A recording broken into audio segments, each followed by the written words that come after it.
Boa noite, turma. Sejam todos bem-vindos à nossa quarta aula da disciplina de Inteligência Estratégica Competitiva de Mercado, que será ministrada pelo nosso professor e mestre Valteir Romão. Lembro a todos que a partir de agora a nossa videoconferência está sendo gravada e que posteriormente o vídeo ficará disponível no nosso canal do YouTube. Tenham todos uma excelente aula. Professor, bom trabalho. Obrigado, professor. Boa noite a todos, jovens. Vamos iniciar então a nossa aula. Eu vou compartilhar aqui minha tela com vocês e vocês me informem se estão visualizando e se estão me ouvindo bem. Estão visualizando a minha tela? Estão me ouvindo bem? Sim, professor. Sim, professor. Estou ouvindo. Ótimo, então, jovens. Então, vamos iniciar então a nossa aula. À medida que a gente for dando andamento, outras pessoas vão entrando. Mas os mais importantes já estão aqui, né? Daniel e Lorival. Então, a gente tem que iniciar com os mais importantes. Né? A gente tem que privilegiar aqueles que chegam no horário, né? Isso aí. Então, a gente inicia com aqueles que estão no horário. Bom, Jones, então vamos iniciar. Na aula de ontem, na nossa terceira aula, nós falamos sobre essas 5 forças de Michael Porter, que está dentro, né? Tá dentro do nosso processo de análise de inteligência competitiva. Ele faz parte da fase de análise. Então, nós já vimos a fase de planejamento, a fase de coleta e a fase de análise, ok? Aí, dentro da fase de análise, a gente falou sobre essas 5 forças. Existem outras metodologias, outros métodos, tá, para se fazer uma análise. O importante, a fase mais importante, não que as demais não sejam importantes, mas a fase mais importante é a fase de planejamento. Eu falei isso na primeira aula, falei na segunda, falei na terceira e vou falar de novo agora. Tá? A fase mais importante é a fase de planejamento. Porque se ali a gente não identifica as necessidades de inteligência, né? Se a gente ali não identifica quais são as necessidades de tomada de decisões, a gente vai fazer um relatório que não vai ser útil. Tá? E o objetivo é que esse relatório seja útil para a tomada de decisão. No final de todo o processo de inteligência competitiva, o que se quer é tomar uma decisão. Tá? Às vezes não é apenas uma, às vezes são várias decisões. O fato é que esse relatório tem que subsidiar, tem que contribuir para essa tomada de decisão. Tudo bem, jovens? Aí ontem nós falamos dessas 5 forças, então a gente falou sobre o poder de negociação dos fornecedores, ou seja, dentro de uma análise, você identifica que você vai ter um único fornecedor, isso é algo crítico, porque se o fornecedor souber isso, tá, você vai acabar tendo que comer na mão dele. Tá? Ele que vai determinar a regra do jogo. Ele vai ditar o preço, ele vai ditar as formas de pagamento. Então, às vezes o poder é transferido da mão do cliente para a mão do fornecedor, se esse fornecedor for um fornecedor exclusivo. Tudo bem? Aí nós falamos também do poder de negociação dos clientes, que é onde o cliente ele tem vários fornecedores possíveis. No momento que ele tem vários fornecedores possíveis, então ele tem esse poder. Ele vai poder optar, né? Então ele vai ter o poder de barganhar. Então ele vai sair fazendo várias cotações, ele vai sair negociando prazos, condições de pagamento, porque o poder está na mão do cliente. Tá? Nós falamos sobre a ameaça de entrada de novos concorrentes. Então, às vezes, você está lá navegando sozinho e começa a aparecer concorrentes. Então, dependendo do mercado onde você atua, dependendo do produto, dependendo do seu negócio, você pode ter barreiras de entrada. Essas barreiras, às vezes, são barreiras legais, às vezes são barreiras técnicas, às vezes são barreiras financeiras, mas tem alguns tipos de negócio onde existe barreiras de entrada de concorrentes. E tem outros negócios que as barreiras são muito pequenas, às vezes nem existem barreiras, né? Você não tem uma barreira tecnológica, o investimento não é alto, né? Então a ameaça de entrada de novos concorrentes num mercado assim onde não há tantas barreiras legais, então as ameaças são constantes. Né? Nós falamos sobre a rivalidade entre os concorrentes, tá? E a última foi a ameaça de produtos substitutos, que para mim essa é a maior força, a maior ameaça que tem é a ameaça de produtos substitutos. Se não é você que está colocando produto substituto, e sim o concorrente. Isso pode vir a destruir, né, acabar com uma empresa. E a gente tem vários exemplos na história, né, onde isso aconteceu. A que a gente vem falando desde o início do nosso módulo foi aquele exemplo que eu dei da Netflix, né, que é uma ameaça de um produto substituto, né, e o Netflix acabou com a Blockbuster, tá? E muitas empresas hoje, dessas de canal fechado, estão também partindo para o streaming, né, porque sabe que isso, né, agora isso tem a barreira de entrada, né, todo mundo que consegue entrar nesse mundo, né, tanto é que agora a gente tem, além da Netflix, tem a Amazon, tem a Disney+, né, Disney Plus, que cresceu muito e muito, né, superou as expectativas da própria Disney. Tem a HBO que está entrando também, né? Eu não sei, a Discovery também, ou seja, tem vários canais agora, né, que já se sentiram ameaçados e eles estão criando os seus próprios serviços de streaming também. Tudo bem, jovens? Aí nós finalizamos a aula de ontem, né, falando sobre essas 5 forças de Michael Porter como uma forma de análise dentro das fases lá do nosso processo de inteligência competitiva, ok? Bom, para iniciar a aula de hoje, eu queria fazer uma atividade com vocês, tá? Então, assistir corrida não torna ninguém um piloto de Fórmula 1. A gente precisa fazer o quê? A gente precisa praticar, ok? Então, fazer uma análise, nem sempre fazer uma análise significa dizer que a gente vai fazer um resumo. Fazer uma análise, às vezes, não é só fazer um resumo. Fazer uma análise não é só pegar referências. Às vezes, a gente tem que fazer algumas contas, às vezes, a gente tem que exercitar um pouco mais, né, para que gere um relatório. Então, o que eu quero que vocês façam aí agora, jovens? Eu quero que vocês leiam esse estudo aqui, tá? E façam o que está sendo pedido, um relatório sumarizado, ok? Então, vocês têm 5 minutos para exercitar isso daí, jovens. Então, tem a empresa Total Mais, tá? Então, essa empresa é uma empresa fictícia, ela comercializa um produto denominado de Total Link, que é um produto fictício. Ela tem como meta aumentar a sua margem de lucro para 37%, tá? Essa empresa Total Mais quer aumentar a margem de lucro dela nesse produto Total Link para 37%. Tá?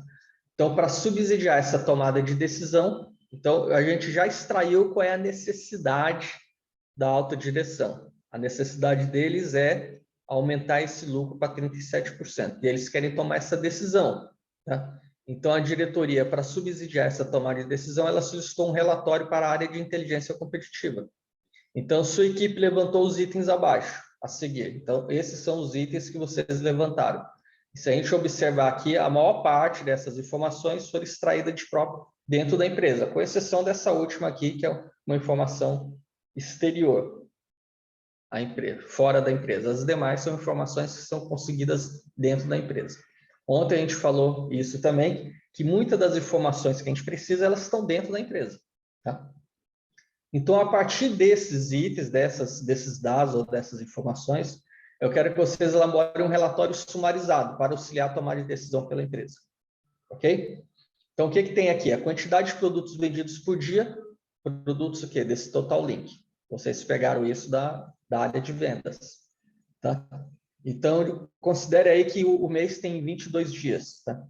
Vocês pegaram que o faturamento mensal, né, fazendo esse tipo de venda no mês de 22 dias, o faturamento mensal é de 498 mil. Vocês pegaram para a área de controladoria que os custos mensais da empresa, que ela tem esse único produto e vende esse único produto, os custos mensais é de 364.320 mil mensais.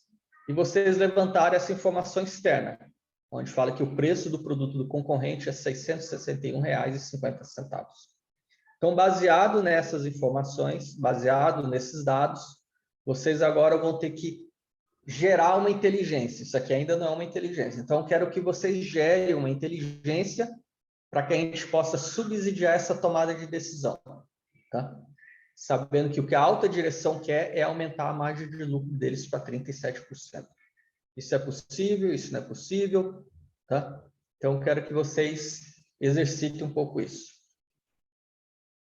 Entenderam, os jovens, que precisa ser feito? Então, vocês vão ter que fazer algumas continhas aí, fazer algumas análises, tá? E gerar essa inteligência. Tá? Isso aqui ainda não é uma inteligência. Então, mão na massa, jovens.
E aí, jovens, fizeram? Querem mais tempo ou já terminaram? Professor, eu não cheguei a esse percentual de 37 aqui. Mas, assim, a primeira tomada de decisão seria igualar o preço unitário com o concorrente, né? Aí já é dar uma subida no faturamento aí. Tá, mas hoje qual é o preço unitário da Total Mais? É 630. Aí para 630. 630. A diferença de 661,50 igualaria junto com o preço da concorrência, né? Ia manter mesmo o Isso custo ia aumentar fixo. em quanto o faturamento? Porque aí ia aumentar, deixa eu ver aqui. Só 523, 908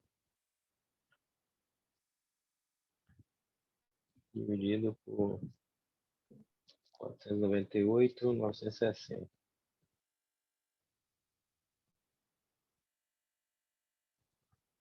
É calculadora, né?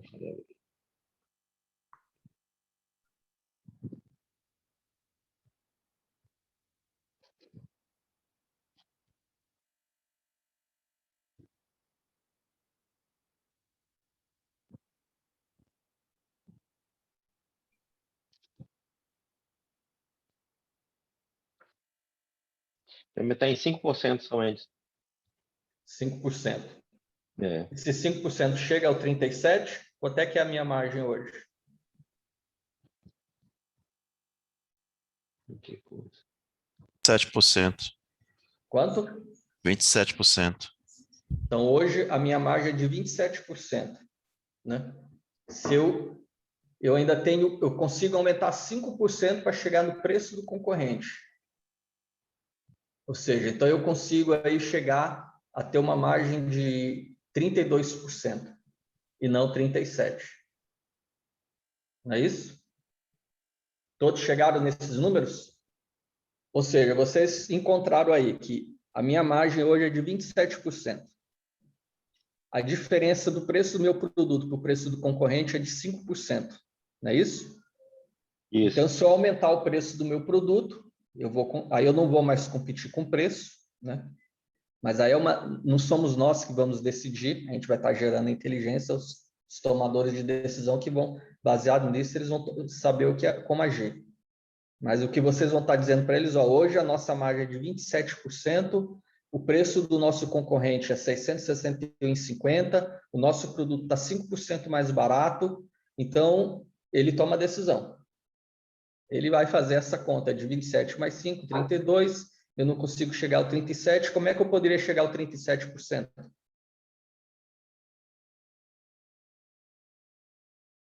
Alô?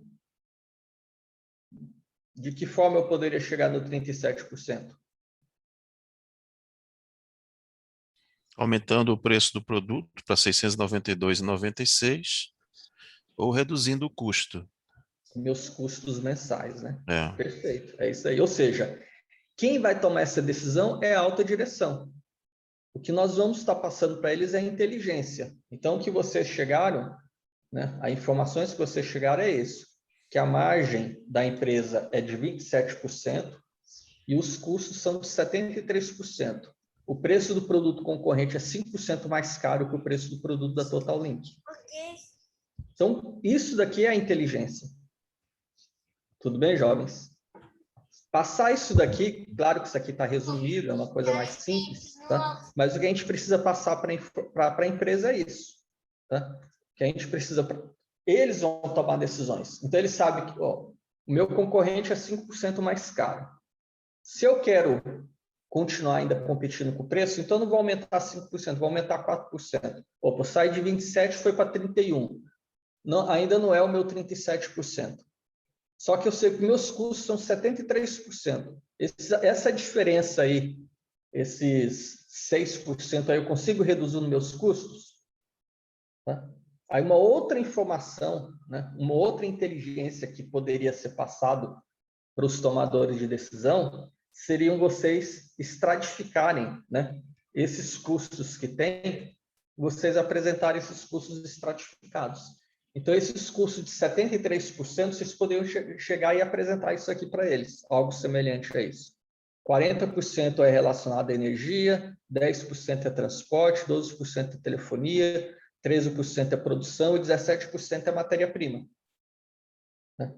Então, os tomadores de decisão, em cima dessa inteligência que vocês chegaram, eles iam poder dizer, não, vamos aumentar em 4%, ou então, e vamos tirar os 6%, né, dessas minhas rubricas aqui. Vamos tentar reduzir os custos de energia, ou então vamos renegociar preço com nossos fornecedores para reduzir esses 17% de matéria-prima, ou então vamos ver se a gente consegue reduzir no transporte, e assim por diante. Tudo bem, jovens? Tudo Mas bem. a decisão não somos nós. Não somos nós. A gente não pode colocar no relatório de IC, vamos aumentar o nosso produto em 10%. Resolvido. Não. Que a gente vai dar inteligência para eles tomarem a decisão. Então, nesse processo aí, professor, a gente fez o planejamento, fez a coleta. Já a análise já fica por parte deles, né? Não, aqui você fez uma análise, tá? O que eles falaram era isso daqui, eu quero aumentar a margem para 37%. É isso que ele quer. E eu preciso tomar essa decisão. Vocês fizeram a coleta dos dados, das informações, muito dessas coletas aqui, a maioria vocês pegaram de dentro da empresa, outras vocês pegaram fora da empresa, vocês analisaram essas informações, vocês analisaram e tabularam dessa forma. Esse é o sumário executivo. E se vocês pegarem esses 73%, vocês poderiam também apresentar, né, dessa forma sumarizada. Então, isso daqui, esses 2 slides, seria o relatório de vocês. Tá? Mas vocês não tomaram nenhuma decisão. Ok, jovens?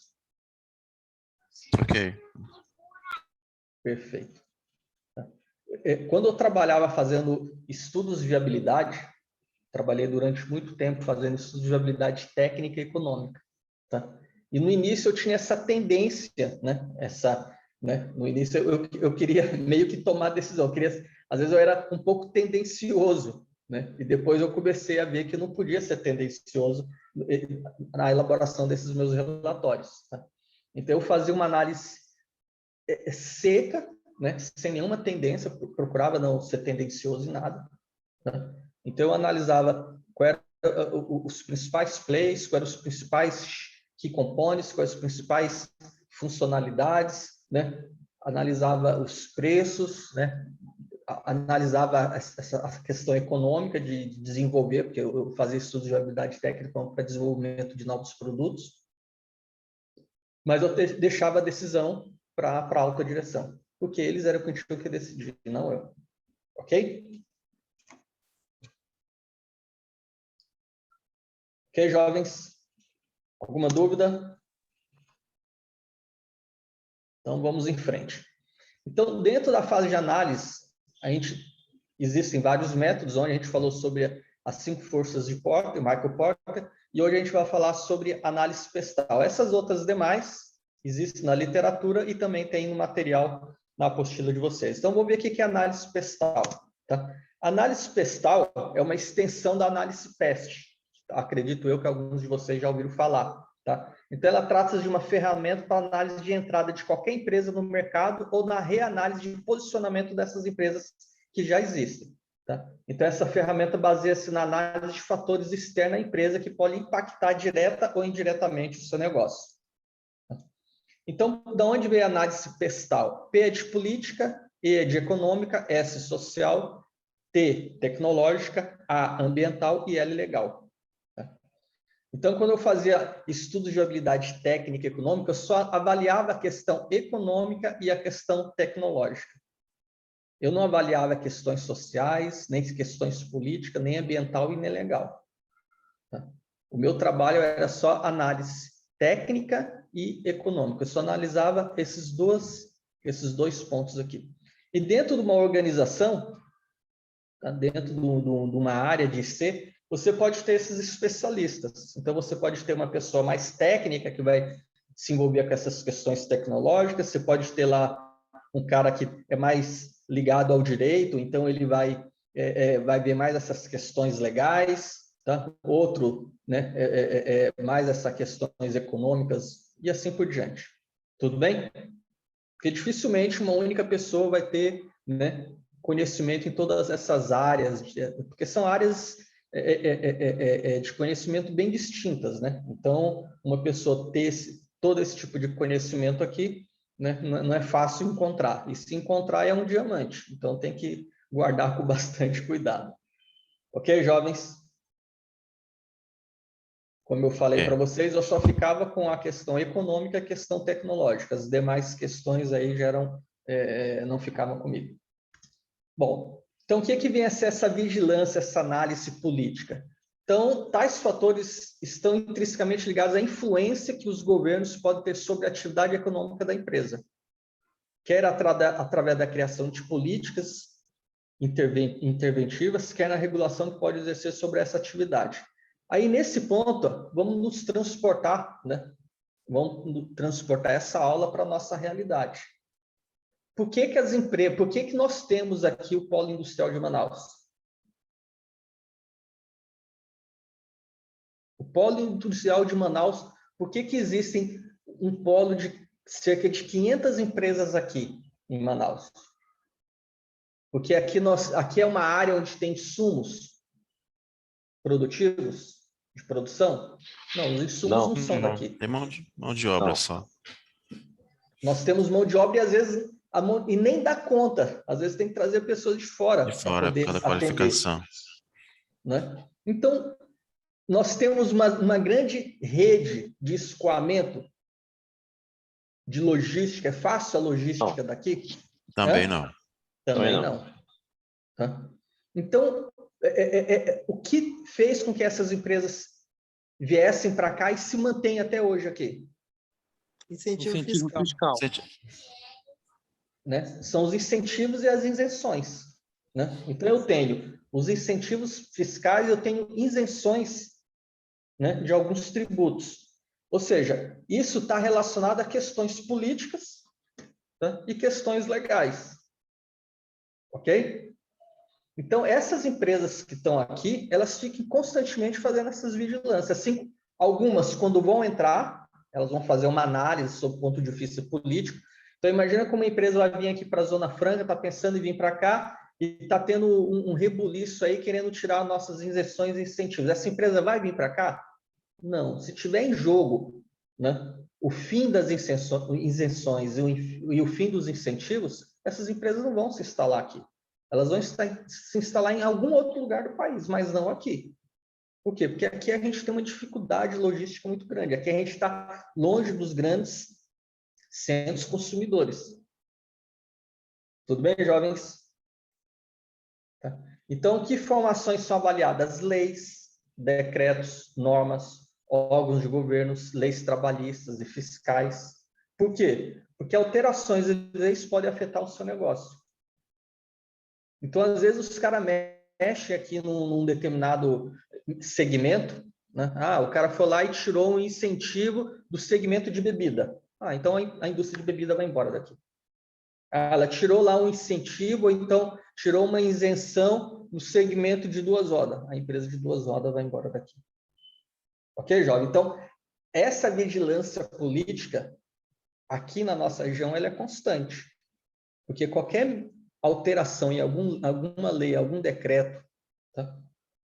Isso pode fazer com que vai impactar algumas empresas e certamente vai impactar o mercado de trabalho.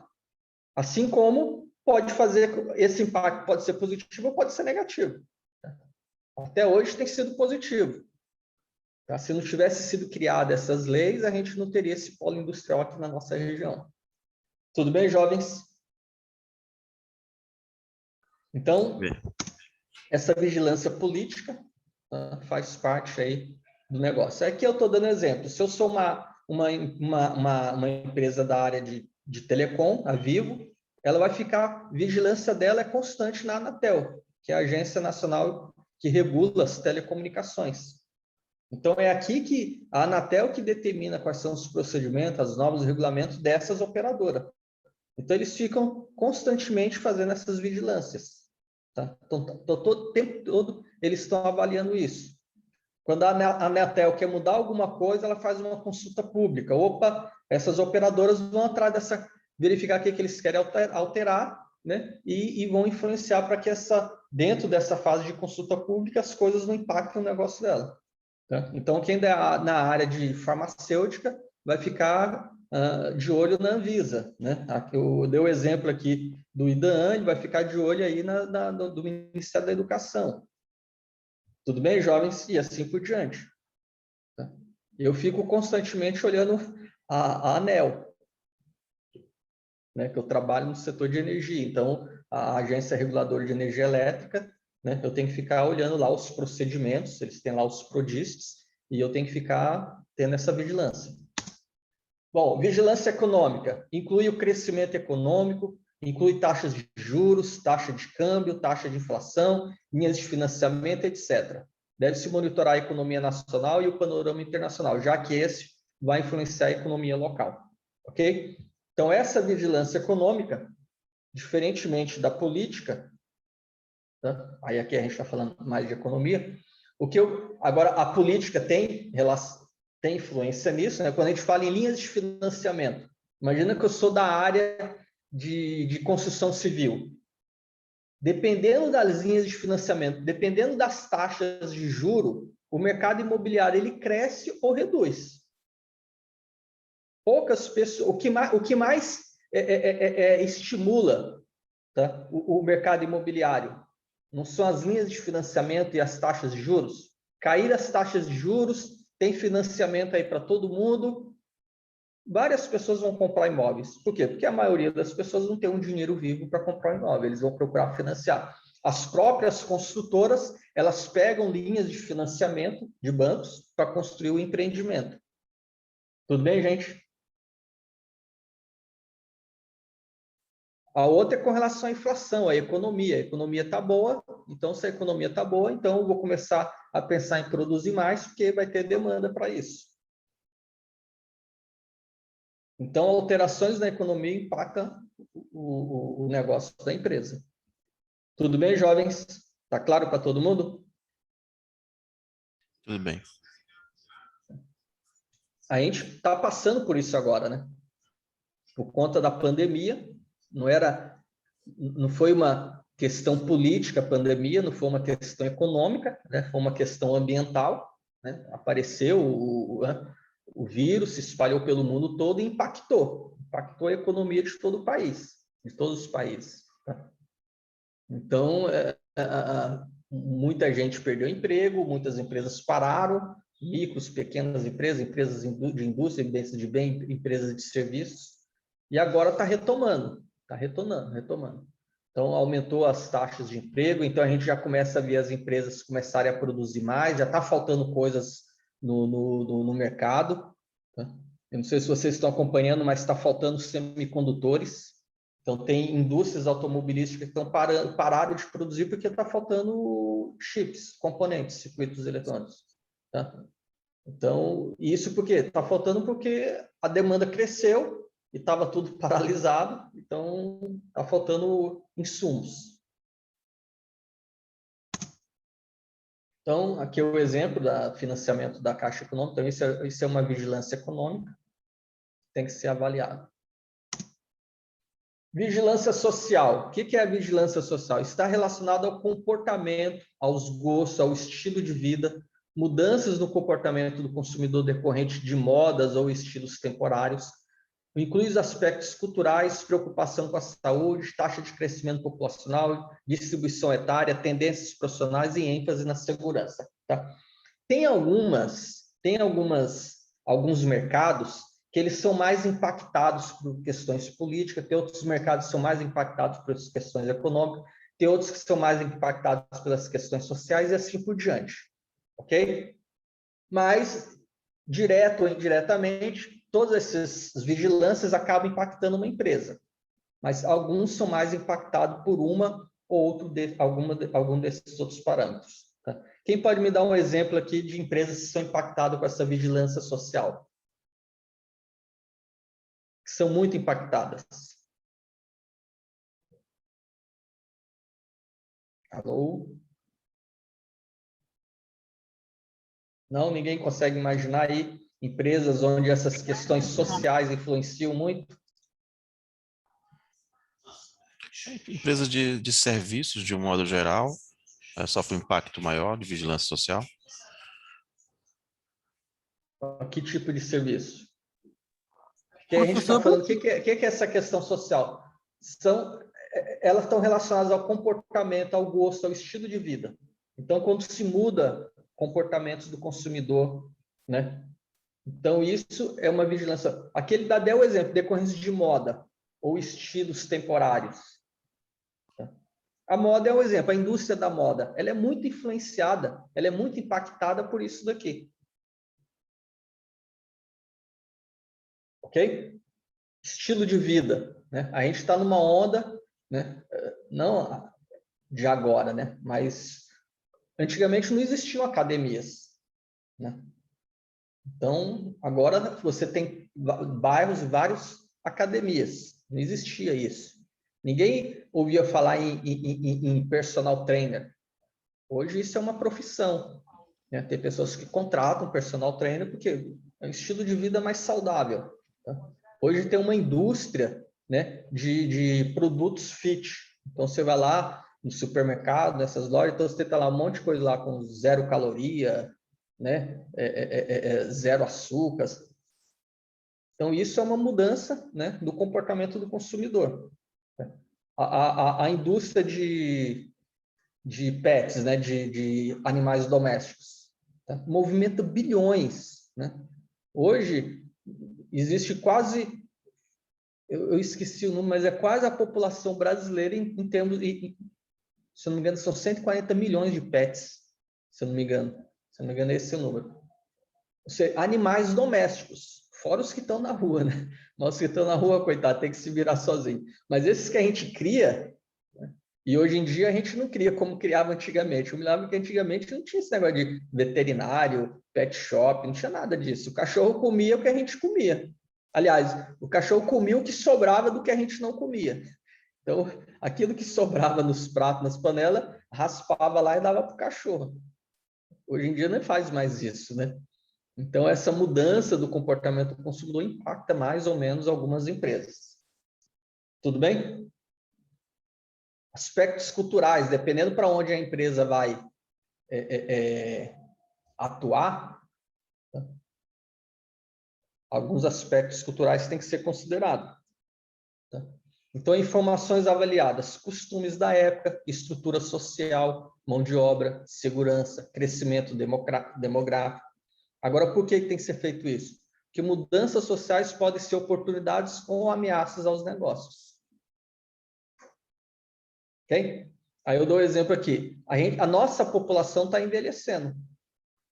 Então, isso é uma ameaça ou uma oportunidade? Uma oportunidade. Por que é uma oportunidade?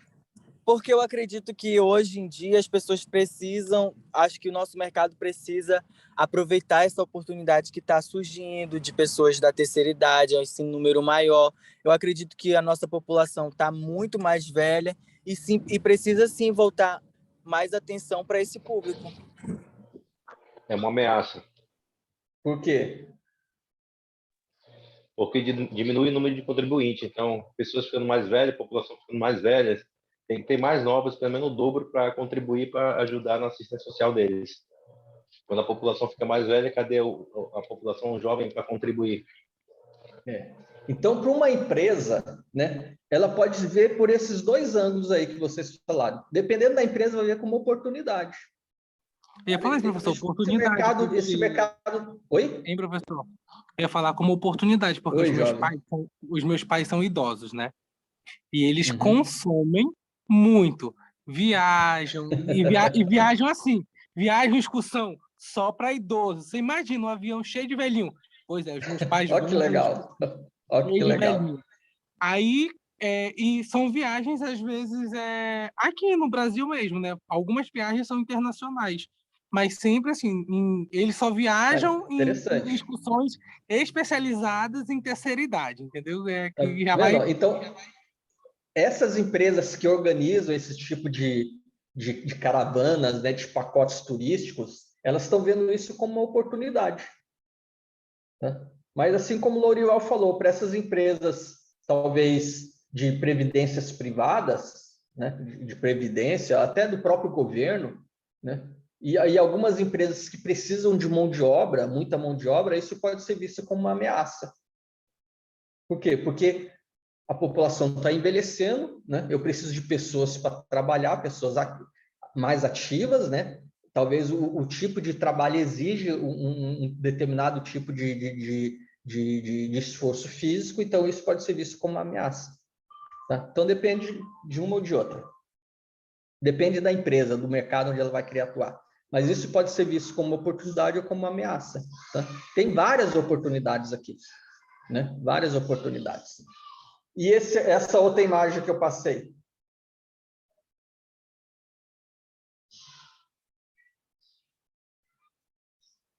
Hein? Eu acho que nesse caso seria uma ameaça, porque hoje, né, tem a moda da barba, de barbearia, né? Então... Isso não é uma mudança cultural? Sim. Né? Antigamente, se a gente pega imagens, né? Alguns são fotos, né? Na época não existia foto, era retrato, né? Se a gente pega algum dos retratos antigos ou até imagens ilustradas antigamente, os homens usavam muita barba. Aí depois a gente teve uma época onde não se utilizava a barba. E isso durou até um pouco tempo atrás. E agora está essa moda, a moda do barbudo. Eu tenho um relato, né? Nós, jornalistas, nós acadêmicos, né? Formados, diplomados de jornalista, pelo menos na universidade que eu estudei, tinha uma disciplina, e aí era proibido nós jornalistas usarmos barba, né? Não tinha na linguagem visual, né? Não fica esteticamente bonito. Aí, recentemente, eu estava discutindo isso com um grupo que está se formando agora, porque eu paguei uma matéria numa turma, essa turma está se formando agora, né? E eles tiveram essa disciplina sobre estética, né, visual, recentemente. Aí eu perguntei, e aí, como é que está a situação? Porque na época em que eu me formei, né, que eu estudei lá no começo, foi uma revolução quando o William Bonner chamou a Maria Júlia Coutinho de Maju, né? Eu me lembro que isso foi assunto de prova, porque a professora falava que não podia chamar pelo apelido e não sei o quê. E aí hoje, em menos de, deixa eu ver, 2019, 20, 20, menos de 2 anos, aí já teve a mesma aula e a professora disse, pode usar barba, tem questões que já foram adaptadas, como usar o apelido. A mesma professora dando essa disciplina para a nova turma. Né? Olha que legal. Eu posso falar isso mesmo, Luan. Eu sou repórter atualmente. Eu tenho que andar todo o tempo com a barba feita. Mas agora, por conta da máscara, a gente conseguiu ainda não a usar mais porque a máscara está aparecendo. Até o William Bonner agora usa máscara, né? Usa barba no jornal. Então, a gente está mudando. E eu gosto muito da barba, particularmente. Ou seja, são mudanças culturais, né? Então, vocês, no jornalismo, vocês têm uma disciplina chamada o quê? Você falou estética aí? Estética. Estética da comunicação. Não é estética. Porque a gente estuda várias estéticas. Estética de rádio, mas na televisão, né, não era indicado nas literaturas, né? Porque da ideia de sujo, chamar por apelido. Não pode. Olha como a questão cultural impacta até o ensino. Eu não tinha visto esse exemplo. Foi muito bom vocês terem compartilhado isso. Ou seja, até uma instituição de ensino tem que se adequar a isso. Ou seja, a mesma professora que ensinava uma coisa há alguns anos atrás, né, foi impactada com as mudanças culturais. Ou seja, essa vigilância social é importante até no ensino. Interessante isso daí. Aqui eu coloquei, né, mais para levantar. Será que a Gillette está preocupada com essa mudança cultural de todo homem usar barba agora? Será que caiu as vendas de lâminas de barbear? Eu não tenho esse dado, mas será que reduziu? Eu acredito que sim, né? Porque se antes todo mundo se barbeava diariamente, a cada 2 dias, agora a gente utiliza a barba, né? Então, essas mudanças, essa vigilância social é importante porque ela pode ser vista, pode impactar de forma positiva ou negativa. Positiva ou negativa para dentro de uma organização. Ok? Mas a Gillette, logo quando começou esse negócio, antes a gente não vendia o barbeador elétrico. Agora a Gillette já vende, da própria marca Gillette, o barbeador elétrico. Você já criaram um novo produto, não tem que falar lâmina, né? Eu sou usuário da Gillette barbeador elétrico. Legal, legal. E a vigilância tecnológica, que é a 4ª vigilância, tá? Então, ela corresponde às mudanças na tecnologia que podem ter um impacto na atividade de qualquer empresa. Então, inclui as inovações, as melhorias de ferramentas, os dispositivos ou ainda as formas de manufatura a que os produtos comercializados podem estar sujeitos, bem como fatores tecnológicos inerentes a todo o serviço de apoio necessários à atividade. Quem pode me dar um exemplo de empresas, de mercados que precisam estar constantemente fazendo essa vigilância? Acho que as empresas de processamento de dados, né? Precisam. É uma. Qual mais? Professor, as empresas de telefonia também? Que vendem aparelho telefônico? Sim, os próprios fabricantes de aparelhos telefônicos. Apple, Samsung.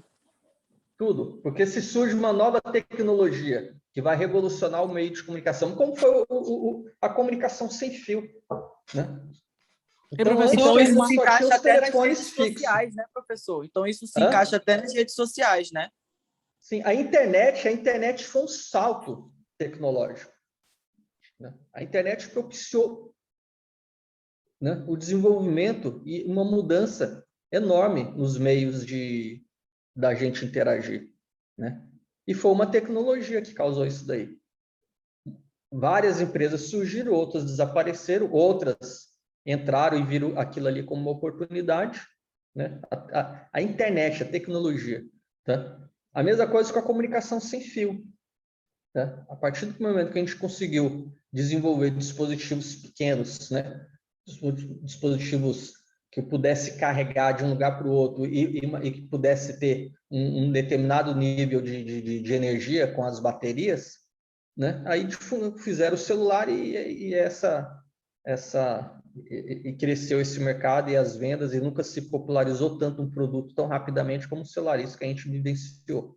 Tá? Mas na minha época não existia telefone celular. Na época de alguns de vocês também não. Alguns não, já cresceram com essa tecnologia.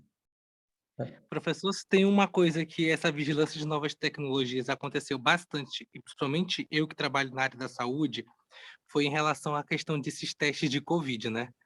Porque existiam vários métodos e tinha que identificar, então a gente tinha que estar em constante, exemplo, para monitorar os nossos colaboradores, né? Para não contaminar os pacientes. E aí a gente foi aprendendo na porrada esse negócio de vigilância de tecnologia. Porque era tipo assim, eu tive contato com fulano, tá sentindo sintoma? Não, aí tinha que se afastar. Outros já tinham. Aí tinha que entender qual era o tipo de teste que tinha que usar, né? E isso era o que me deixava muito triste quando o pessoal ia na UBS, o estado todo fazendo massa de teste em massa de teste rápido, e eu falava assim, gente, eu não sei, porque a instituição em que eu trabalho, a gente montou um comitê para tentar entender essas tecnologias. E é incrível, porque hoje nós estamos na revisão 120, né, dos nossos processos de tecnologias para a detecção de Covid. Ou seja, é muita mudança, e aí quando eu vejo assim a prefeitura, o estado ainda, mudança 120, isso numa pandemia que tem 1 ano e meio. Isso. Aí quando eu vejo o estado ainda com a mesma medida, entendeu? De falar para a população, ensinando, eu digo assim, gente, eu não sei o que acontece, entendeu? Mas a gente usa bastante na unidade em que eu trabalho esse processo que você está falando de vigilância de tecnologia. Porque você tudo trabalha muda. na área da saúde, já, Luan? Eu sou assessor hospitalar da Fundação Emoan. Entendi, trabalho na área da saúde, né? Cara, às vezes a gente não conhece alguns universos, né? Eu não conhecia esse universo da área da saúde, não conhecia, né? E hoje eu conheço bastante. Porque, infelizmente, eu sou um paciente ex-Covid. Eu nunca tinha sido internado na vida, eu nunca tinha passado por uma cirurgia na vida, eu nunca tinha quebrado um osso, eu nunca tinha levado um ponto, né? Tudo que eu fazia era exame de sangue, né? Às vezes fazia consultas médicas, consultas de rotina, mas eu nunca tinha estado dentro de um hospital, tá? E depois que eu peguei Covid e passei muito tempo, né, em tratamento, quase que eu ia embora, né, dessa vida, eu comecei a ver o quanto a gente não valoriza o profissional da área de saúde, cara. Hoje eu valorizo muito, cara, o quanto esses caras, né, o quanto as pessoas da área de saúde deveriam ser mais valorizadas, assim como eu valorizo a área da educação, mas é porque eu também faço parte dela, mas da área da saúde a gente tem que valorizar muito, cara. Esses caras não param um minuto. O tempo que eu passei hospitalizado, cara, eu aprendi muito com essas pessoas. A forma como eles te tratam, eles nunca te viram, não conhecem, não sabem nada de você, mas eles te tratam super bem, cara. Eu fiquei surpreendido mesmo como os profissionais da saúde, cara. Professor, concordo com o senhor plenamente. Concorda, Gabriel? Eu acho super importante esse depoimento do senhor. Concordo. Super importante porque eu acompanhei o outro lado, né? De profissionais que estavam dando a vida, passando 24 horas no plantão para tentar salvar a vida das pessoas, mesmo aquelas que estavam sofrendo com asfixia, né? Por conta da falta de oxigênio. Eu vi esse outro lado, né? Esse outro lado mais humano dos profissionais de saúde, tentando salvar. Isso é importante, um depoimento como o do senhor. Muito, cara. Eu fiquei impactado positivamente, cara. Eu não imaginei, né, o quão duro que é atuar nessa área e o quão essas pessoas são dedicadas, cara.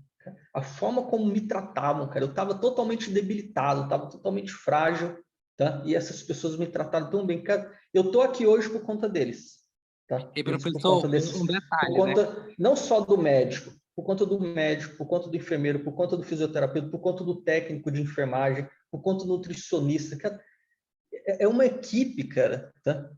Eu fiquei impressionado com isso, sou muito grato a eles. Tá? Muito grato mesmo. E, professor, tem um assunto, o senhor está falando da Covid, que é uma curiosidade que poucas pessoas sabem, né?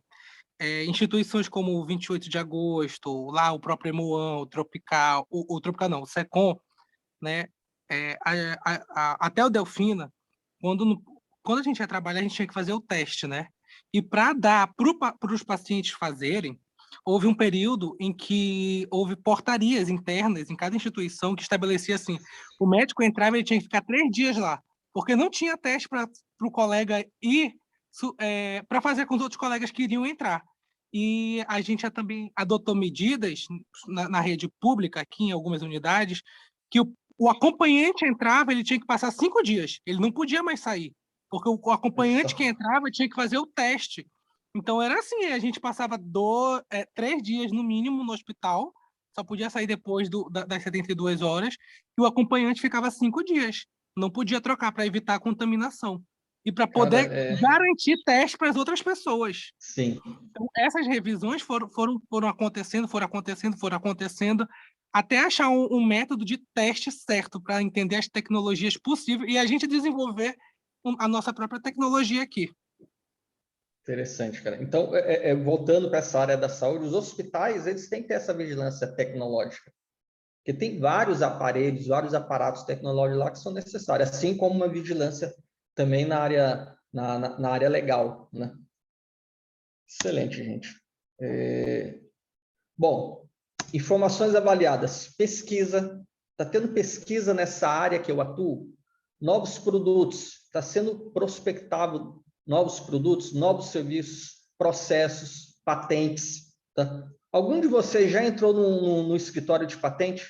No site do escritório de patentes? Alguém aqui já teve essa curiosidade ou precisou fazer isso profissionalmente? Ou não? Ninguém nunca entrou no site do INPI? Não, né? Professor, eu já fiz uma busca justamente para uma pessoa que, por exemplo, ele é um palhaço. Aí ele queria saber se o nome, por exemplo, Chuvisco, que era o nome que ele usa, tinha outras pessoas usando esse mesmo nome. E aí a gente teve que fazer essa busca, né? Nesse site. Ele queria registrar a marca dele. Para ver se a marca já tinha. Exatamente. Jovens, aqui no Brasil é o INPI, né? Se vocês entrarem nos Estados Unidos é o SPTO, na Europa é o SpaceNet, e tem outros escritórios de patentes. Tá? Não faz parte da nossa cultura, essa vigilância tecnológica. Tá? Não faz parte da nossa cultura. E isso já faz parte da cultura de alguns outros países. Tá? Lá é constante isso. Se eu invento alguma coisa, se eu descobrir alguma coisa nova, primeiro eu protejo. Isso é meu, eu que descobri. Então, eu vou proteger isso aqui legalmente. Porque o que é uma patente? Uma patente é um acordo que você faz. Né? É um acordo que você faz, é um contrato que você assina com o governo, com o Estado. Tá? Eu vou revelar o que eu descobri e, em contrapartida, você deixa eu explorar isso aqui economicamente por 20 anos. Se for uma invenção. Se for um modelo de utilidade, é por 15 anos. Tá? Então, se eu vou entrar no mercado e eu vou querer lançar um produto, espera aí, isso aqui já tem dono? Antes de eu fazer todos esses investimentos, isso aqui tem dono? Eu posso comercializar isso nesse mercado? Eu posso vender isso para o exterior? Será que lá não tem dono? Lá não foi protegido? Então, essa vigilância tecnológica tem que avaliar também isso. Tá? Aqui no Brasil, geralmente, quando a gente descobre algo a gente quer falar para todo mundo, né? Fala para Deus e o mundo. Né? Lá não se fala, primeiro protege, depois eu divulgo. Esse é o processo normal, que deveria ser normal. Agora, por quê? Porque inovações podem tirar seu produto do mercado, e às vezes pode tirar toda uma empresa do mercado. Então, essa vigilância tecnológica é muito importante. Tudo bem, jovens? Então, aqui o exemplo, né, que a gente deu ontem lá, os celulares, eles mataram vários produtos. Isso aqui é um outro exemplo. Isso aqui é um exemplo que aconteceu na década de 90, aqui no Distrito Industrial. Eu não sei se muitos de vocês já viram isso aqui, talvez alguns de vocês já conhecem isso daqui, é uma linha de inserção automática de componentes. Tá? O que aconteceu com o advento com o surgimento dessa tecnologia? O que vocês acham que aconteceu?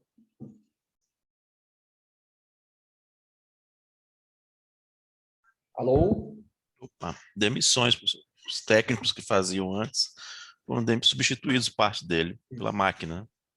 Antes o que se tinha era isso daqui. Linhas e mais linhas. As fábricas eram milhares de pessoas dentro dessas fábricas, inserindo manualmente. Os caras pegavam com a mão, cada um daqueles componentes ia colocando em cima de uma placa. Né? Ia colocando lá, inserindo na placa, no local que tinha que ser inserido. Não podia inserir errado, nem, né, colocar em polaridades erradas. Então, tinham milhares de pessoas fazendo isso. Aí, o que acontece? Começaram a surgir essas máquinas, essas linhas, que começavam a inserir isso automaticamente, numa velocidade espantosa, espantosa. Tá? Então, uma linha de inserção dessa fez com que centenas de pessoas fossem demitidas. E essa vigilância, às vezes, não é um novo produto, é algo, ó, como está escrito aqui, ó, são fatores, né, as formas de manufatura. Então, eu tenho que fazer essas vigilâncias, como essas formas, como é fabricado o meu produto. Tá? Então, não é um produto novo que eu vou lançar, né, mas é a forma como eu vou produzi-lo. Então, tem novas tecnologias, como foi aqui na década de 90 o surgimento dessas tecnologias de inserção automática, que mudou a forma. Então, as empresas que não se adequaram a isso, desapareceram. Que hoje, toda empresa do Distrito Industrial que fabrica placa de circuito impresso, né, elas têm linhas de produção aí para poder, linhas de produção automática para poder produzir os seus equipamentos. Ok? Então, isso é uma vigilância. Ontem o senhor deu um exemplo bem, acho que de todo mundo já vivenciou, biblioteca, né? Em questão de tecnologia. Quando criança, né, eu gostava muito de ir na biblioteca, porque minha mãe não tinha condição, então eu sempre ia na biblioteca e alugava, passava minhas tardes na biblioteca lendo, né?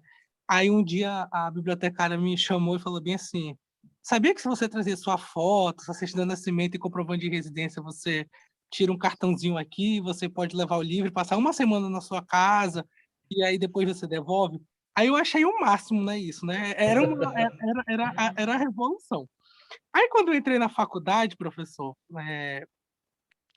na biblioteca, eu estranhei muito, porque era tudo de vidro, né? Só tinha os computadores e a bibliotecária do balcão do outro lado, onde ficavam os livros. E aí, o meu cognitivo era o quê? Ir para aquelas fileiras, pesquisar o livro, folhear os livros todinho, saber qual eu queria.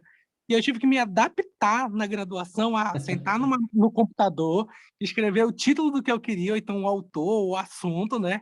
Aí ele ia me dar um códigozinho, aí eu ia lá com a bibliotecária e ela me dava, né? Mas aí eu me lembrei que existia na biblioteca, na época, quando eu era criança, várias bibliotecárias, né, que ficavam fazendo preenchendo aquele. E aí no aplicativo, no computador, não tinha mais aquilo, só dava o código, eu fazia a renovação, fazia tudo, esse controle de arquivo, tudo por meio da plataforma do aplicativo de biblioteca, né?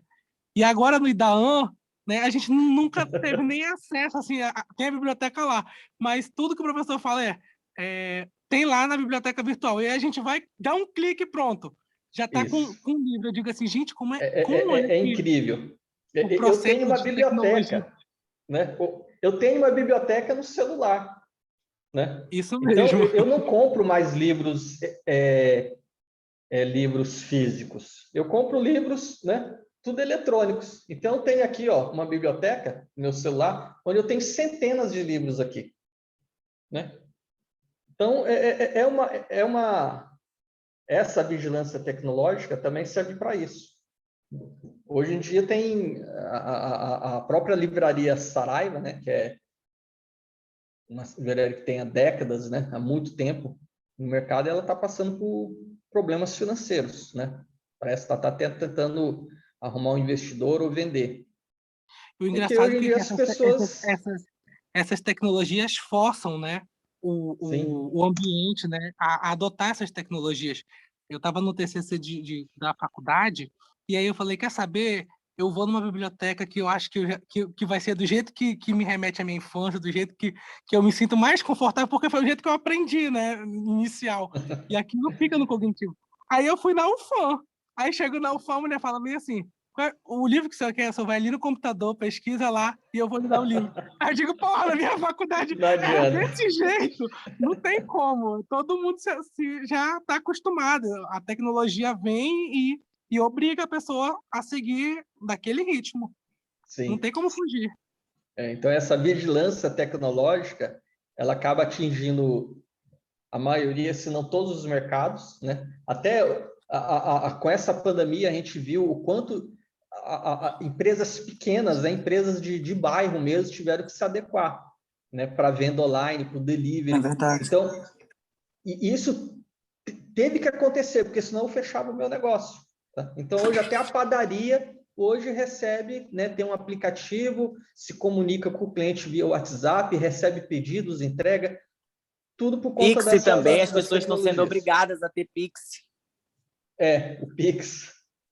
Ou seja, essa vigilância tecnológica, diferente da política, a econômica também, né? A econômica, tecnológica, elas impactam muito, né, os diversos setores. Tá? Professor, Algumas eu queria falar uma mais, coisa para o senhor.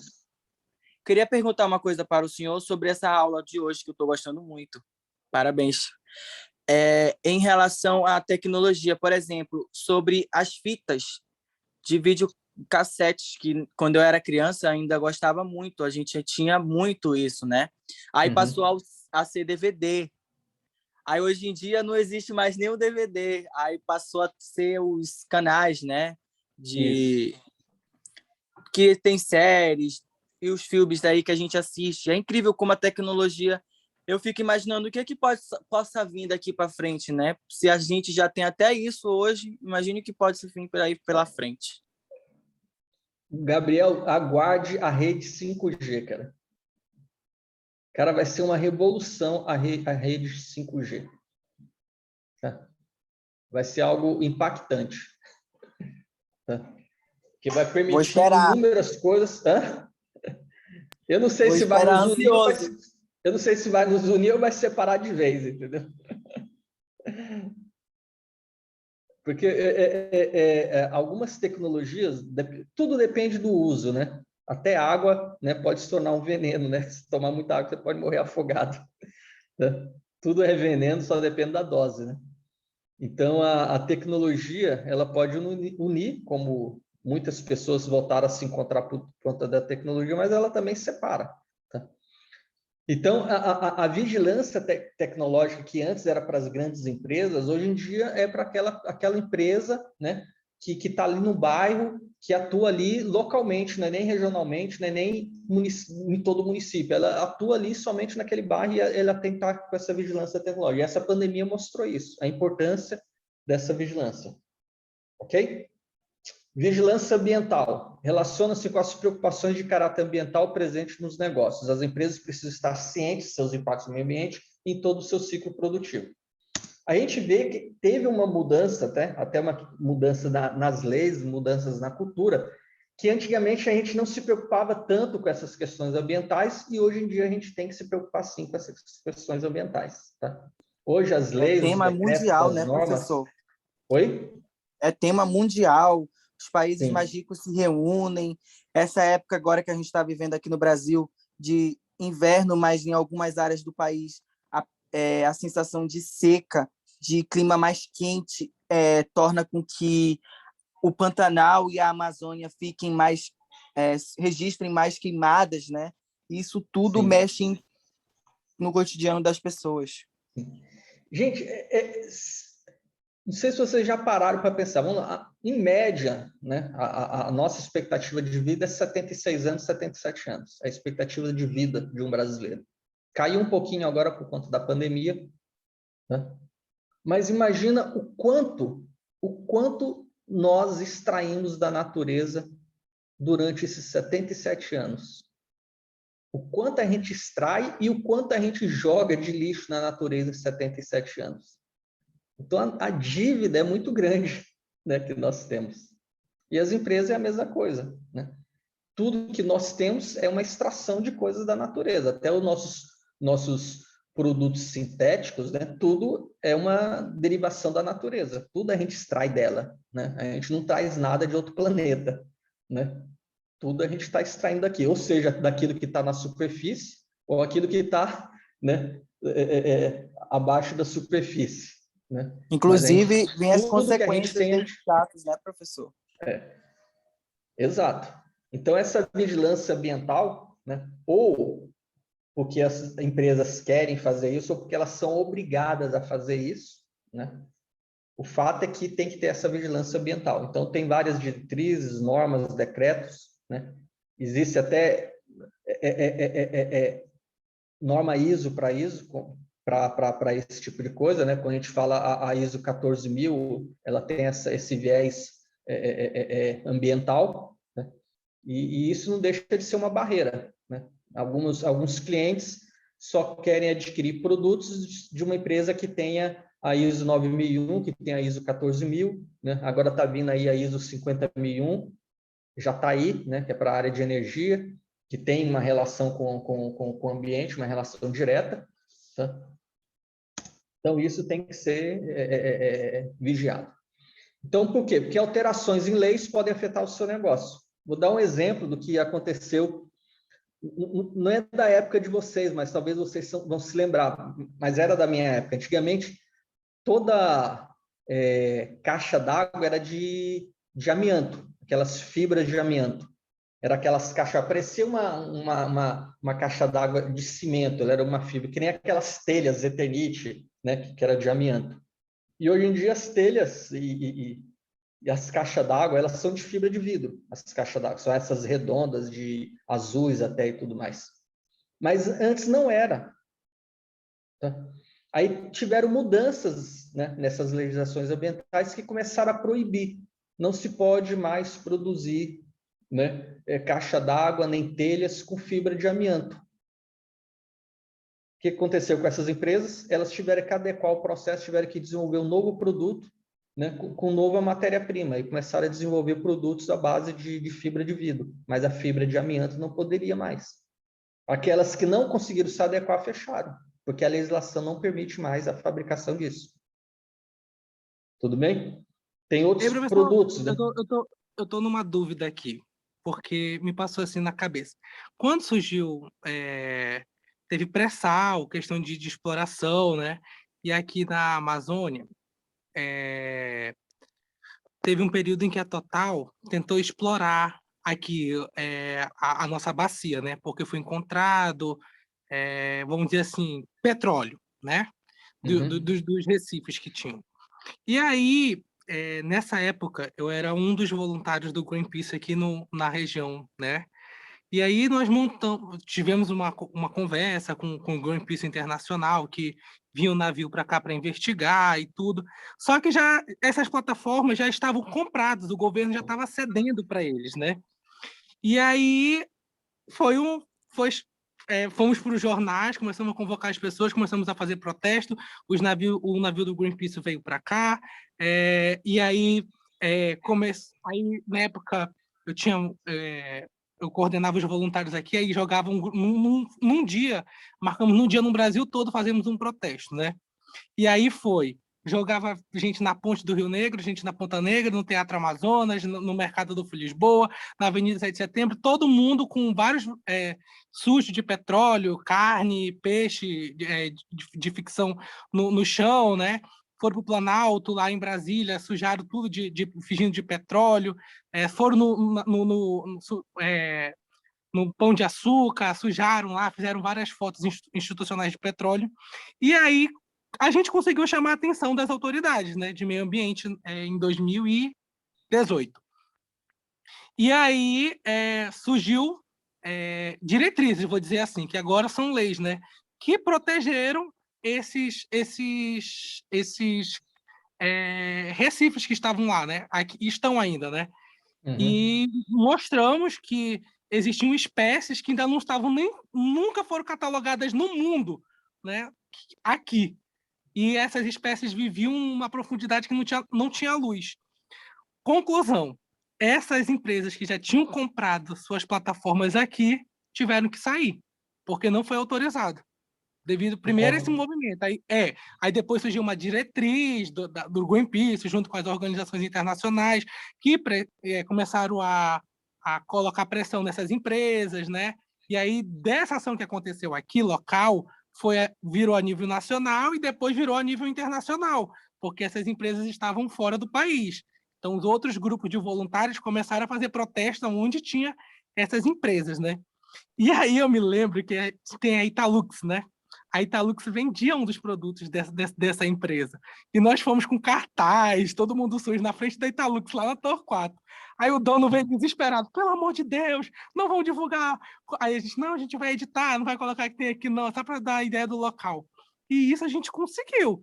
E houve um movimento da sociedade fez com que se criassem leis. Bilhões, com certeza, mas as plataformas que já estavam compradas, até hoje, nenhuma está explorando. Ou seja, acabou que isso afetou o negócio dessas empresas. Ou seja, o que eu estava querendo agora perguntar porque a empresa ela veio investir aqui, certo? Okay. Ela deveria saber, ela não deveria ter feito análise para entender que existiam espécies de animais aquáticos ali que nunca foram catalogadas, entendeu? Recifes lindos que uma profundidade tão funda que não tinha energia solar, que não chegava luz, né? Então não tinha como eles sobreviverem ali, mas era algo muito diferente. Até hoje está sendo estudado ainda pelo grupo, né? Mas é justamente isso. Se nós vamos ser analistas, a gente não tem que, antes de fazer essas pesquisas, ou então passar para os nossos... Não sei. Como analista, a gente tem que prever essas coisas, né? Estamos explorando algo novo, uma fonte nova, e temos que buscar entender isso. Aí a sociedade vem através de uma ONG e mostra, opa, vocês estão querendo entrar num local, tudo bem, tem petróleo, mas tem coisas que a ciência ainda nem conhece. Como é que vocês estão querendo destruir algo que nem ninguém conhece? E aí foi barrado, né? Por questões ambientais, e até hoje não foi explorado, porque está sendo estudado essas novas espécies. Sim, mas veja só, Luan, não é toda empresa que vai ter uma consciência ambiental, né, que vai ter um interesse social. Tem empresa que vai ter somente um interesse econômico. Tá? Então, elas querem explorar aquilo ali economicamente, elas não estão se preocupando com essas questões ambientais. Então, aí vem as leis, vem as normas, vem essas iniciativas da sociedade para tentar conter algumas coisas. Agora, não são todas as empresas assim. Tem empresas que são, né, que têm essa preocupação ambiental e tem uma preocupação social também, além do interesse econômico envolvido. Até porque se não tiver interesse econômico, nenhuma empresa existiria, né? Não tem como uma empresa não ter lucro, não tem como uma empresa investir e colocar lá em risco, né, um capital, né, e saber que não vai recuperar aquilo ali. Eu entendo, então... professor, mas vamos lá. É porque você está pegando no assunto que eu fico muito intrigado, entendeu? Não é por questão de afinidade. Vamos lá. Vou dar um nome aqui, não sei se a gente pode falar, mas você tem um hotel que fica na Ponta Negra, né? Ali na Avenida do Turismo, por ali. E é de uma rede grande, internacional. E aí, esse hotel joga todos os resíduos sólidos, fezes, né, lá na nascente do Tarumã. Quando uma equipe, vamos dizer assim, não sei como é que funciona na engenharia, mas não tem que prever isso, eles estão jogando ali num local que vai afetar. Existe fiscalização, existe lei, mas eu me pergunto assim, profissionais, vamos botar assim, nós, vamos dizer que um de nós aqui do IDAAN vai trabalhar na assessoria desse hotel em específico. São questões que eu não sei se compete a gente, se não compete a gente alertar quando está elaborando essas questões. Eu sei disso porque eu tive que fazer uma matéria sobre a recuperação da nascente do Tarumã, né? Então, tem 7 pontos. E aí uma das coisas que foi dito pela própria sociedade denunciando, né, que o próprio hotel jogava todos os resíduos lá, e até hoje joga, porque de vez em quando eu passo por lá e vejo, eu digo assim, gente, não é possível, entendeu? A gente já denunciou, já fez um monte de coisa e continua Mas eu não entendo, entendeu? Porque Aí tem veja que ter só, essa Luan. vigilância. Veja só, Luan. Voltando aqui para a questão da inteligência competitiva, né? A alta direção, ela que vai tomar a decisão, tá? Então, eu vou dar um exemplo aqui da nossa cidade, como você deu o exemplo aí desse hotel. Se eu vou construir um grande empreendimento aqui na cidade. Até alguns anos atrás, não existia regulamento, eu não precisaria de uma licença ambiental. Muitos desses empreendimentos que foram construídos aqui em Manaus, você deu um exemplo aí, tá? Desse empreendimento, que eles pegavam lá os dejetos e jogavam diretamente aí nos igarapé, tanto é que matou todos os igarapé. Aí mudou a legislação. Hoje em dia, se eu quiser construir um grande empreendimento, eu tenho que ter uma licença ambiental. Quem é que libera essa licença? O IPAAM. Esse é o órgão. Tá? Então, quando teve essa transição dessa legislação, tá? Aqueles empreendimentos que foram começar a ser construídos aqui, eles tiveram que ser paralisados, né? Que eles não atentaram para isso. Então, se um novo empreendimento quer vir para cá, essa área, esses analistas de inteligência competitiva tem que fazer essa vigilância ambiental, entender como é que é essa legislação local aqui e informar isso para os tomadores de decisão. Lá em Manaus, não era antigamente, né, assim, mas agora, a partir de tal data, a partir da época, né, com o advento dessa legislação aqui, é necessário ter uma licença ambiental para começar a obra. Então, isso muda o negócio, entendeu? Assim como pode mudar um empreendimento já em... Não, é assim, aqui tem bastante flutuante, né, professor? E quando eu pertencia à FUCAP ainda, nesse negócio de patente, existiam vários estudos sobre criar uma fossa, né, ecológica para esses flutuantes. Isso quando eu estava lá no negócio, trabalhando no núcleo de patente da FUCAP. E aí, em paralelo, tinha vários estudos com o IPAAM sobre isso, né?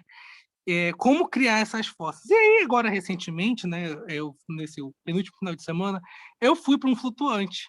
E eu fiquei muito feliz, porque eu vi todos os flutuantes com fossas ecológicas, né? E eu falei assim, gente, que legal, porque até 2014, tudo isso todos os resíduos sólidos humanos eram despejados no rio ali. Possivelmente, Luan, isso foi alguma mudança, alguma legislação municipal ou estadual, né, que obrigou esses flutuantes a colocarem isso. Porque, às vezes, as leis, muitas leis, elas vêm acompanhadas das mudanças dos avanços tecnológicos. Não tem como eu criar uma lei e obrigar que as pessoas sigam se eu não tenho como cumprir aquela lei. Então, se antes eu não tinha como você deu esse exemplo dessas fossas ecológicas, se eu não tenho como ainda não existe essa tecnologia de uma fossa ecológica e tudo mais, como é que eu vou criar uma lei exigindo isso? Eu só poderia fazer isso se eu levasse uma rede de esgoto, né? O Estado levasse uma rede de esgoto até lá. Então, se eu não cumpro a minha parte, eu não posso exigir que a empresa cumpra, até porque a tecnologia não existe. Uma vez que a tecnologia existe, por isso que as leis, às vezes, seguem a tecnologia. Então, hoje já é possível eu cobrar esse tipo de coisa, porque existe tecnologia que permite. Então, adote a tecnologia, porque a lei agora vai te cobrar isso. Então, isso quer dizer que nós, como analistas, né, não precisa, em especial, a gente não precisa se preocupar muito com essas questões extras que ainda não existem em leis e em decretos, né? Exemplo assim, eu vou trabalhar para uma empresa, ela está fazendo alguma coisa, eu posso até alertar, mas eu não posso, a decisão não é minha, eu já entendi, é da alta gestão. Sempre, a decisão não é nossa. Eu só posso fazer um alerta, mas aí, mesmo que não exista lei, decreto, norma, diretriz, nada, eu posso fazer um alerta para eles, né? Imagina que você vai construir uma indústria química altamente poluente numa região, digamos que é uma empresa. Eu vou ou não vou abrir uma indústria química naquele local? Tá? Então, para tomar essa decisão, né, é solicitado relatórios, então vocês vão atrás de legislações, questões ambientais, que podem impedir, ou que podem dificultar, ou pode fazer algumas exigências, né, que não estão sendo previstas ainda para abrir aquele empreendimento lá. E digamos que vocês identificam que não tem nada disso, mas vocês identificam que a população lá local, vocês podem identificar que aquela população, elas têm uma certa repulsa por esse tipo de empreendimento. Então, isso tem que ser colocado no relatório. Embora eu não tenha uma lei, algo que obrigue eu a ter determinadas coisas, mas eu sei que a sociedade daquele local é uma sociedade ambientalmente mais consciente, né? Você tem uma consciência ambiental diferenciada, e se a gente começar a querer construir lá, eles podem se manifestar e embargar, agir de alguma forma para que aquele empreendimento não vá para frente. Como aconteceu Okay? com os corais, né? Entendi agora. Como aconteceu. Como aconteceu. Ok? Bom, então, todos os negócios, vigilância legal, né? Então, a gente já falou da vigilância ambiental, da questão legal, de leis, de legislação. Então, todos os negócios devem atuar sob enquadramentos legais relacionados à sua atividade. Tais fatores incluem leis trabalhistas, lei do direito do consumidor, lei do direito da concorrência, lei da saúde, lei de segurança do trabalho. Então, diferente da legislação lá do Canadá, dos Estados Unidos, da Europa, do Japão, da China. Então, uma empresa, né, desses países, quando vem se estabelecer aqui no Brasil, eles têm que saber como é que é essas questões da legislação. Às vezes eu já estou aqui, mas eu vou lançar um novo produto. Tem alguma coisa que me impede? Será que eu tenho que atender essa legislação? Então, todo equipamento de telecomunicações, né, esses equipamentos de telefonia e tudo mais que tem no Brasil, todo o chip lá, a eletrônica, tá? Que faz essa transmissão dos dados, o chip de comunicação, eles têm que ser homologados na Anatel. Agora, em todo o país é assim? Não. Ok? Mas aqui no Brasil é assim.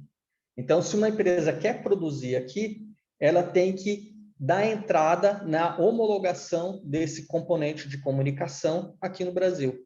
E ele, Professor? a Anatel que... Oi.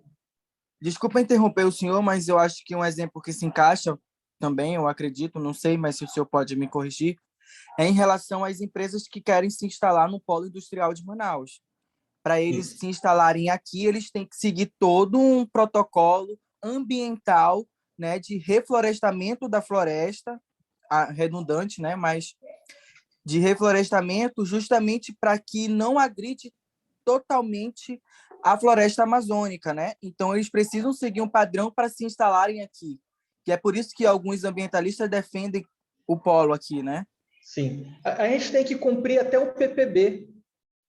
Eu não posso produzir qualquer coisa. Para eu produzir, eu tenho que estar dentro de um PPB, né? No processo produtivo básico. Então, aquilo ali que vai garantir que eu vou ter incentivos ou isenções. Então, aqui, esse exemplo que você deu, a Zona Franca de Manaus, tem várias, né?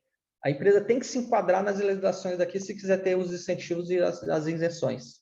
Okay? Assim como a legislação trabalhista em alguns países é muito diferente da legislação trabalhista aqui do Brasil. Então, por isso que eu coloquei a questão da CLT aí. Então, leis, decretos, normas, órgãos de governo, leis trabalhistas e fiscais, tudo se impacta. Às vezes eu sou uma empresa brasileira, eu quero entrar num determinado mercado, mercado de serviço, só que esse mercado de serviço exige que eu obedeça, tá, algumas normas regulamentadoras de saúde e segurança do trabalho. E se eu obedecer todas essas normas, se torna inviável o meu negócio. Opa, então eu não vou nem abrir esse negócio, não vou nem atuar nessa área. Ok? Ou então, eu estou nesse mercado e mudou uma norma regulamentadora. Eu vou ter que me adequar a ela. Tá? Surgiu uma nova lei, né? Que agora eu não vou mais poder importar isso aqui que eu comprava montado, eu vou ter que produzir aqui. Então, isso vai mudar o meu processo. Tudo bem, jovens? Então, isso é uma vigilância. Tá? Isso, se eu vou entrar no mercado, eu vou me... seja abrindo uma empresa, colocando um novo produto, eu vou me reorganizar nesse mercado, eu preciso fazer essas análises, tanto política, quanto econômica, social, tecnológica, ambiental e legal. Tá claro para todo mundo, jovens? Sim. Excelente, jovens. Então, já que está claro para todo mundo, eu pergunto, quem é que gosta de café aqui, de um cafezinho? A maioria Eu de não nós, gosto, né? professor. Não? Tenho gastrite, professor. Posso não. Oi? Eu tenho gastrite, mas não posso não. Mas eu gostava do café. Gostava, já gostou, né? Bom, mas por que eu estou perguntando se vocês gostam de cafezinho, jovens? Porque vocês vão ter que estudar bastante sobre o café agora. Tá? E... Eu vou falar sobre a avaliação desse modo, dessa disciplina agora. Tá? Então, essas são as orientações sobre essa avaliação. Isso está lá no portal, ok? Mas eu deixo esclarecer aqui, porque se tiver alguma dúvida, vocês podem tirar agora. Tá? Então, vocês vão ter que fazer um trabalho, né? Um trabalho que vai ser o trabalho pelo qual eu vou estar avaliando, né, vocês e dando a nota para que vocês sejam aprovados nessa disciplina. Então, vocês vão fazer esse trabalho em equipe, vocês já possuem as equipes de vocês, que vocês já me falaram. Esse trabalho que vocês vão fazer, ele tem que ter uma capa com o nome completo de todos os membros da equipe. Vocês vão ter que identificar a turma de vocês e a data. No caso, vocês vão colocar a data como julho de 2021. Esse trabalho, vocês vão ter que gerar um arquivo PDF dele e vocês vão postar isso lá na plataforma, no EAD Box, até o dia 30 de julho. Então, hoje é que dia? Hoje é dia 13. Então, vocês têm aí mais de 2 semanas para realizar esse trabalho. Após a data de entrega, que é o dia 30 de julho, cada dia de atraso na entrega desse trabalho, vocês vão ter 0,2 pontos da nota atribuída a trabalho descontada, ok? Tudo bem, jovem? Ou seja, então não atrasem. É até o dia 30. Vocês podem entregar isso antes. É tempo suficiente para fazer. Então, o que vocês vão estar... Entenderam aqui, jovens? Então, o que vocês vão fazer? Tá? Esse texto está lá no trabalho. Mas imagine o seguinte, vocês têm uma empresa, é uma empresa fabricante de café, né? Do café em pó. O nome do café é Bom Aroma. Ela definiu como uma de suas metas em seu planejamento estratégico aumentar o valor agregado do seu produto, do produto café. Ela quer aumentar o valor agregado disso. Né? E para isso ela precisa decidir se irá entrar no mercado. Só um minutinho que estão tocando aqui a campainha. Tá? Então, essa empresa, tá? Ela quer entrar no mercado, quer aumentar o valor agregado do produto dela e ela quer tomar uma decisão, tá? E a decisão é se ela irá entrar no mercado de venda de cafeteiras. Hoje em dia não tem aquelas cafeteiras, você compra as cápsulas e tudo mais. Ou se ela vai entrar no mercado de cafeterias, que são essas cafeterias que tem aí de shoppings, né? Que é aquela loja física, ok? Então, ou ela quer desenvolver, ter o produto cafeteira e aquelas cápsulas de café, ou ela quer ter uma rede de cafeteria. Tudo bem, jovens? Então, como forma de subsidiar essa decisão... Oi, pode falar, Gabriel. Não, professor, tá tudo bem por aqui até o momento. Tá até surgindo as ideias aqui quando o senhor está explicando já. Tá, joia. Então, como forma de subsidiar essa decisão, a diretoria solicitou um relatório para a área de inteligência competitiva. Ou seja, o que eles querem? Né? Eles definiram lá no planejamento estratégico que eles querem agregar valor ao produto deles, que é café. Então, eles podem agregar valor por meio da produção de cápsulas de café e daquelas cafeteiras, ou por meio de entrar nesse mercado de cafeterias. Tá? Então, se a gente for... Então, na forma de uma imagem, tá? Ou seja, eu tenho a produção. Isso aqui é só para a gente verificar o quanto a gente agrega valor. Tá? Agregação de valor é isso. Tá? Isso aqui eu peguei eu esqueci de colocar aqui a fonte, mas imagina que numa xícara, tá? O que tem de grão de café em termos de valor, tá? É 0,01 real de grão de café em termos de valor. No momento que eu pego isso daqui, no momento que eu coloco esse café para torrar, eu vou moer o café e eu coloco ele dentro de uma embalagem, eu agreguei valor. Então, já vai para 0,40 centavos. No momento que eu vendo uma xícara de café, eu tenho mais valor agregado ali. Então, é 3,50.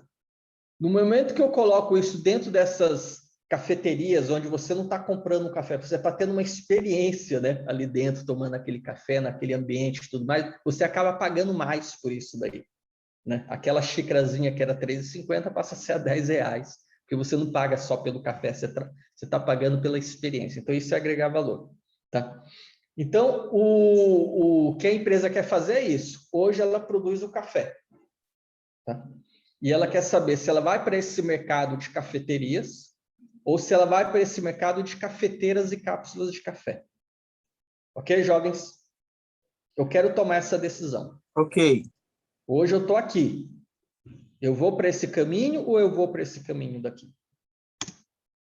Então, vocês vão ter que fazer um relatório de inteligência, e nesse relatório de inteligência, eu já falei que vai ter que ter a capa, vai ter que ter um sumário executivo.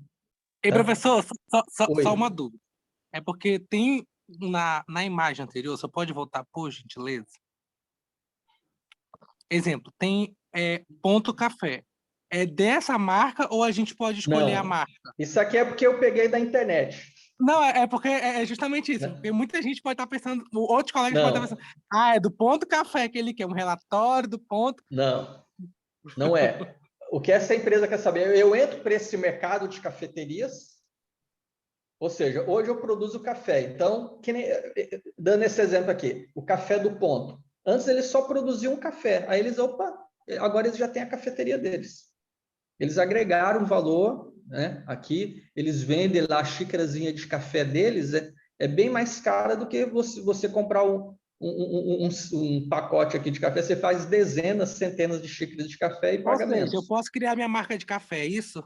Pode, Não sem fica problema. Pode excelente. ser algo fictício, fica à vontade. Obrigado, professor, obrigado. A decisão que eu quero tomar, se eu sigo esse caminho ou se eu sigo por esse caminho aqui das cápsulas de café. Não, entendi. É porque eu pensei que era sobre essa marca, entendeu? Como eu iria tomar. Mas isso já Não. esclareceu. Obrigado. Aí, o que vocês vão fazer? Dentro desse trabalho, vocês vão fazer um relatório de IC. Tá? Esse relatório vai ter que ter uma capa, vai ter que ter um resumo executivo, que é um resumo das partes mais importantes do relatório. Esse trabalho de vocês vão ter que fazer a fase de planejamento. Então, vocês vão fazer o levantamento das necessidades, ou seja, dos kits e dos kicks. É isso que vai direcionar toda a coleta que vocês vão ter que analisar depois. Tá? Então, uma vez que vocês definiram os tópicos chaves e as questões chaves, que nem a gente fez lá para a mineração, então isso aqui vai direcionar toda a minha coleta de dados. Então, vocês vão definir os kits e os kicks, vocês vão fazer a coleta das informações, vocês não vão colocar todas essas informações, vocês vão pesquisar, tem um monte de coisa. Vocês vão colocar apenas uma síntese dos dados e das informações que vocês utilizaram para realizar a análise, ok? Só uma síntese, só um resumozinho pequeno, um parágrafo, ok? E a fonte, da onde isso saiu, tá? Aí vocês vão fazer uma análise. Que análise vocês vão fazer? Vocês vão fazer uma análise pestal.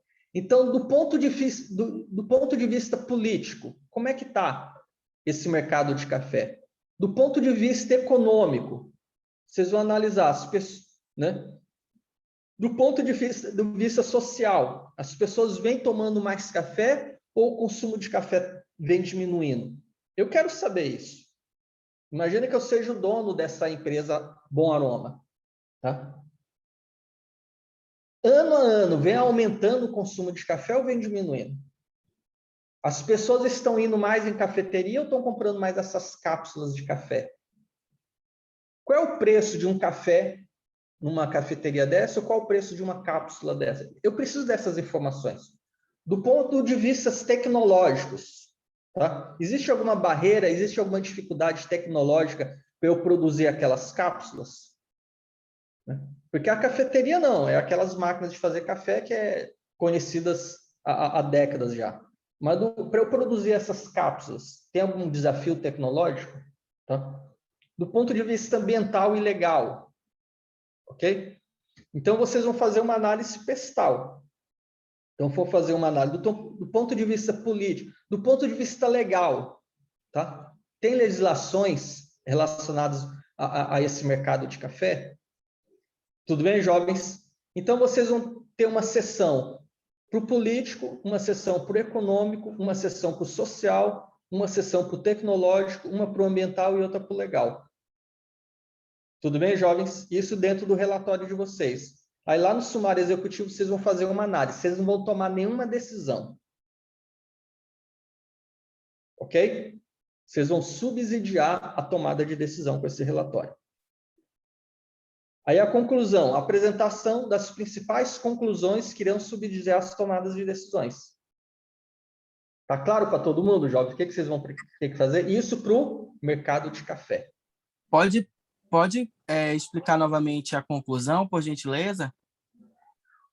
Tá. A conclusão são as principais conclusões que irão subsidiar essa tomada de decisão. Tá? Se vocês chegarem nessa análise social, chegaram à conclusão de que, cara, o mercado, né, de experiência em tomar café, de ir para a cafeteria, está aumentando a taxa de 5% ao ano. Vocês vão colocar isso na conclusão, porque isso é importante para mim. Cara, cada ano está aumentando esse mercado de experiência de café das pessoas irem para a cafeteria.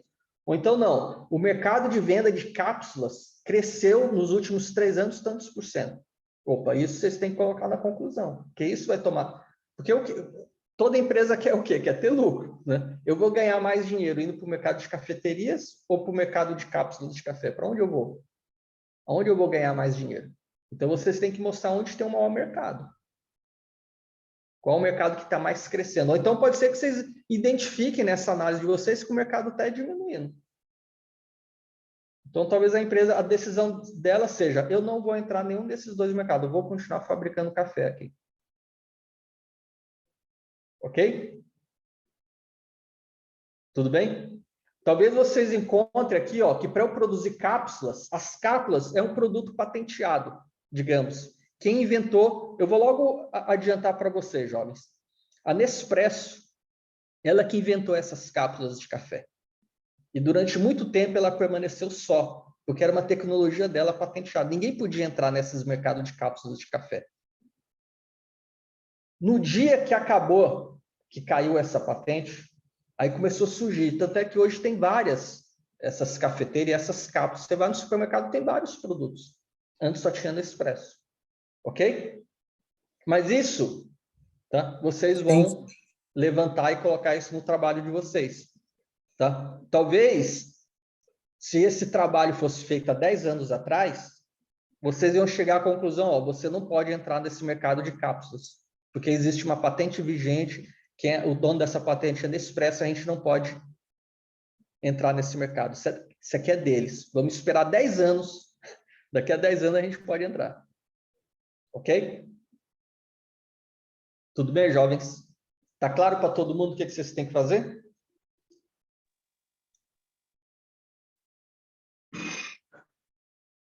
Alô? Tem alguém aí? Tá claro sim, professor. Então tá jóia. Tá claro sim, professor.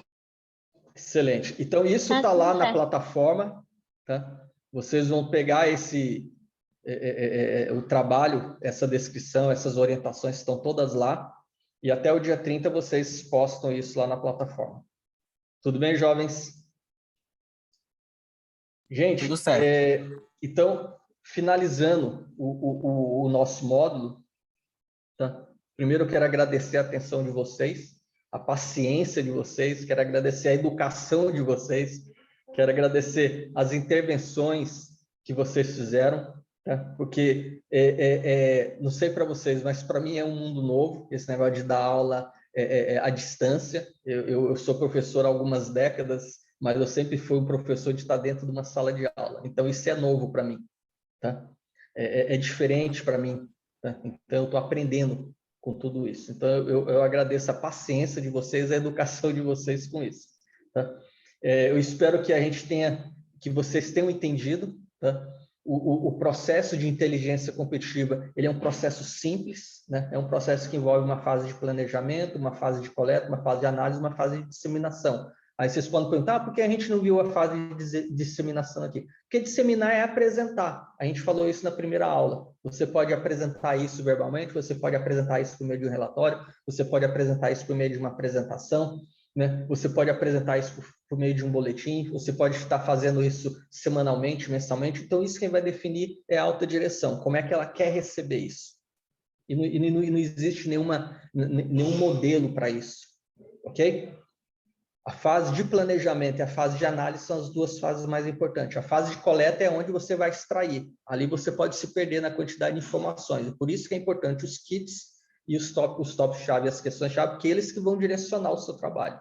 E tem que ter a questão da experiência, da maturidade, do bom senso, né? E isso vai porque a quantidade de coisas que vocês vão analisar vai depender do tempo que vai ter disponibilizado para vocês informarem, gerarem essa análise, gerarem essa inteligência.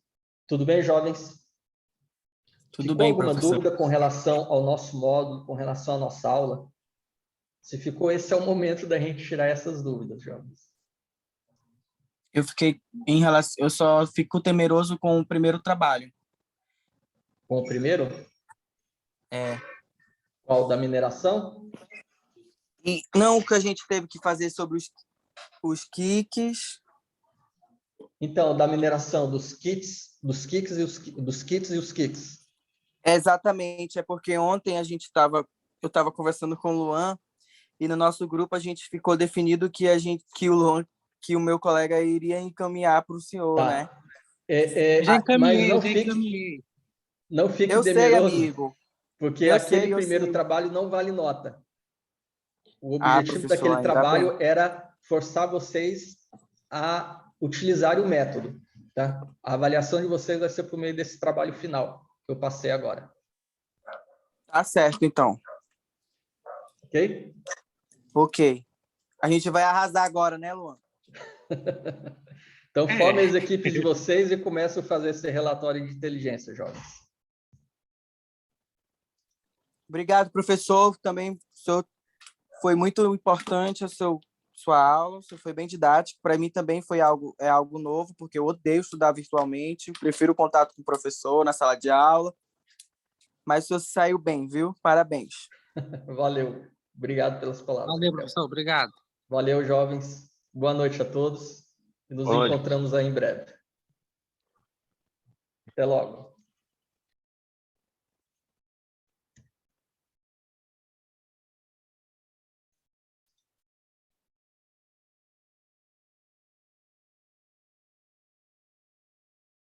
Boa noite a todos, jovens.